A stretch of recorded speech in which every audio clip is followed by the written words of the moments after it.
নমস্কার, আমি চন্দ্রানী। দিনযাপনের আরও একটি নতুন ভিডিওতে আপনাদের সকলকে স্বাগত জানাই। আজ প্রায় অনেক দিন পর সানডে স্পেশাল আলু দিয়ে মাংসের ঝোল বানাচ্ছি। একদম লাল লাল করে চিকেনের ঝোল বানাবো। আজকে হবে চিকেনের ঝোল আর ভাত। প্রথমে চিকেনটা ধুয়ে ভালো করে পরিষ্কার করে রেখে দিয়েছি। আর এখানে কড়াইতে সর্ষের তেল গরম করে তার মধ্যে কেটে রাখা আলুগুলো দিয়ে দিলাম। আলুগুলো একটু লাল লাল করে ভেজে নেব। আলুটার মধ্যে সামান্য একটু নুন ছড়িয়ে দিয়েছি যাতে আলুগুলোর মধ্যে নুনটা ঢুকে যায়। এখানে আলুগুলো ভালো করে লাল লাল করে ভেজে নিয়েছি। এবার একটা বাটিতে তুলে রাখলাম। আর ওই তেলের মধ্যেই একটু ফোড়ন দিয়ে নিচ্ছি। দিলাম সাদা জিরে, তেজপাতা আর একটা শুকনো লঙ্কা ফাটিয়ে দিয়ে দিলাম। এবার কুচনো পেঁয়াজগুলো এর মধ্যে দিয়ে দেব। আমি দুখানা পেঁয়াজ কুচিয়ে নিয়েছি, বেশি বড় না, মাঝারি সাইজের দুটো পেঁয়াজ আর একটা টমেটো কেটে দিয়ে দিলাম এর মধ্যে। সবগুলো একসাথে ভালো করে ভেজে নেব।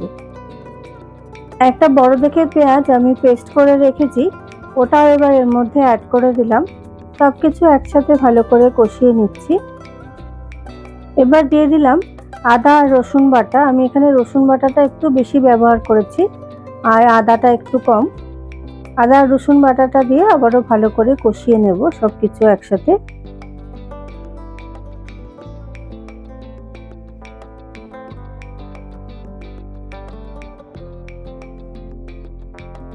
মশলাটা কষানো হতে হতে এবার আমি গুঁড়ো মশলাগুলো অ্যাড করে দেব। গুঁড়ো মশলার মধ্যে আমি একটা প্লেটের মধ্যে নিয়ে নিয়েছি এখানে সাদা নুন, আর নিয়েছি লাল লঙ্কার গুঁড়ো, কাশ্মীরি লঙ্কার গুঁড়ো, হলুদ গুঁড়ো, আর নিয়েছি একটু মিট মশলা। সবগুলো দিয়ে আবারও ভালো করে একসাথে মশলাগুলোর সাথে কষিয়ে নিচ্ছি। মশলাটা ভালো করে ভাজা হয়ে গেছে, তেলও ছেড়ে দিয়েছে। এবার ধুয়ে পরিষ্কার করে রাখা চিকেনগুলো আমি এর মধ্যে অ্যাড করে দেব। দিয়ে আবারও ভালো মতন কষিয়ে নেব মশলাটার সঙ্গে।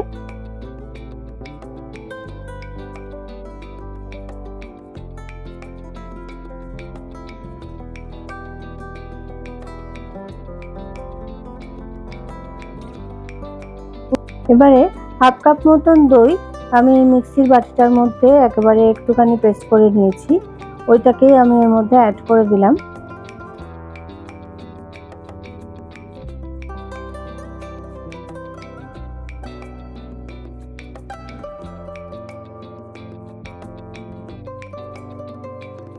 মিক্সির বাটি ধোয়া জলটাও আমি এর মধ্যে দিয়ে দেব।